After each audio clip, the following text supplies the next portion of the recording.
But not every woman is prepared to raise a disabled child. Nor is every woman prepared to terminate a pregnancy on account of the child's foreseeable quality of life. Whatever the individual choice, however, the fact remains that screening can only reduce the incidence of affliction, and that is an unambiguous social good. Despite the frustrating reluctance to take advantage of genetic screening on a broad scale, the short history of the practice hasn't been entirely one of small-scale pilot studies and damning controversy. There are some happy and illuminating stories to tell about the triumphs of screening programs for genetic disorders in high-risk populations. Hemoglobinopathies are diseases caused by some malfunction in the hemoglobin molecule, including the various thalassemias and sickle cell disease. They are thought to make up the most common class of genetic disorders, with about 4.5% of the world's population carrying a mutation for one of them. As we have seen, the sickle cell gene carried with it anti-malarial properties, and so was promoted by natural selection in areas where malaria was prevalent. As a result, the mutation was originally at high frequency only in such parts of the world. The same adaptive advantage accounts for the similar distribution pattern of other hemoglobinopathies as well. Medicine has for some time understood that certain mutations therefore tend to be much more common in some ethnic groups than others, wherever the individuals may now find themselves. Among the population of Greek Cypriot immigrants in London, thalassemia carriers represent a remarkable 17%.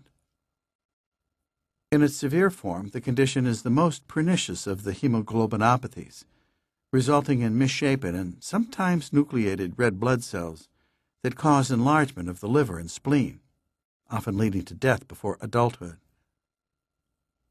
A systematic screening program begun in 1974 by Bernadette Model of the Royal Free Medical School was welcomed enthusiastically by London Cypriots, who were only too well aware of the seriousness of the disorder that had long blighted their community.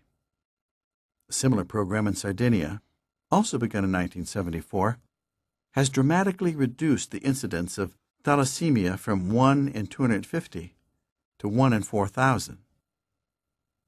Ashkenazi Jews are another group with a bitter awareness of what a deadly mutation can do to a genetically isolated population. Tay-Sachs, TS, is a ghastly disease 100 times more common in this group than in most non-Jewish ones. TS babies are born apparently healthy, but gradually their development slows and they begin to go blind. By about 2, they are stricken with seizures. Deterioration continues until they die, usually by the age of 4, blind and paralyzed. Unlike hemoglobinopathies, whose relative commonness in certain populations can usually be explained by the concomitant adaptive protection against malaria, the high frequency of TS among the Ashkenazim remains a mystery. Perhaps a genetic bottleneck is to blame. The mutation may have been present among the relatively small segment who branched off to become the Ashkenazim during the second diaspora. A similar phenomenon might also account for why the mutation is also anomalously common among the French Canadians of southwest Quebec, as well as the Cajuns in Louisiana. The chance presence of an unfortunate mutation in the small founding populations. An alternative explanation holds that being a carrier of this recessive gene, having one copy of the TS mutation, may confer some resistance to tuberculosis, an advantage perhaps for European Jews, who historically tended to live in densely populated urban centers. The cause of Tay-Sachs was discovered in 1968, when it was recognized that the red blood cells of patients were overloaded with ganglioside GM2. This chemical is an essential component of the cell membrane, and in normal individuals any excess is broken down into related compounds by a key enzyme, which is lacking in TS sufferers. In 1985, Rachel Meyerowitz and her colleagues at NIH isolated the gene coding for that enzyme and showed that it was indeed mutated in Tay-Sachs patients. Thereafter, we had the basis for a foolproof prenatal test and a well-defined target population, conditions tailor-made for the implementation of a successful screening program. But prenatal screening effectively offers only one remedy in the event of a positive diagnosis: abortion, which, at least among the observant Orthodox segment of the Ashkenazim, is forbidden. Fortunately, it is also possible to screen prospective parents, and so the solution morally acceptable to the devout was a program aimed at couples. Rabbi Yosef Eckstein of New York saw 4 of his 10 children die from Tay-Sachs. In 1985, he established Dor Yeshurim, the Generation of the Righteous, a program to carry out TS testing in the local Orthodox Jewish community. Young people are encouraged to take advantage of free testing days at high schools and colleges. An unusual aspect of this program is its extreme confidentiality. Not even those tested are informed whether they are carriers. Instead, each is given a code number.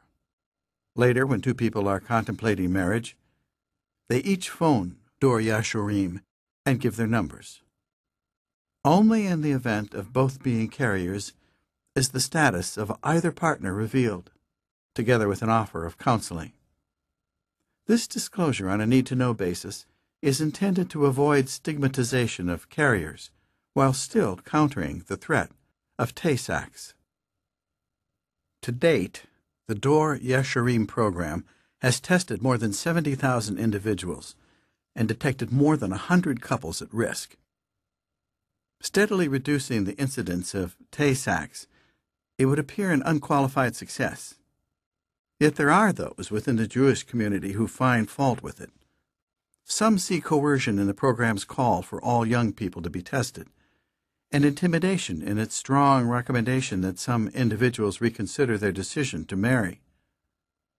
Opponents have labeled Rabbi Eckstein's crusade eugenics, a word whose resonance is nowhere more painful than in the Jewish community.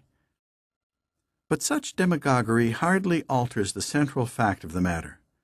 The program clearly enjoys strong support within the community it serves, a community that understands the horrors of Tay-Sachs.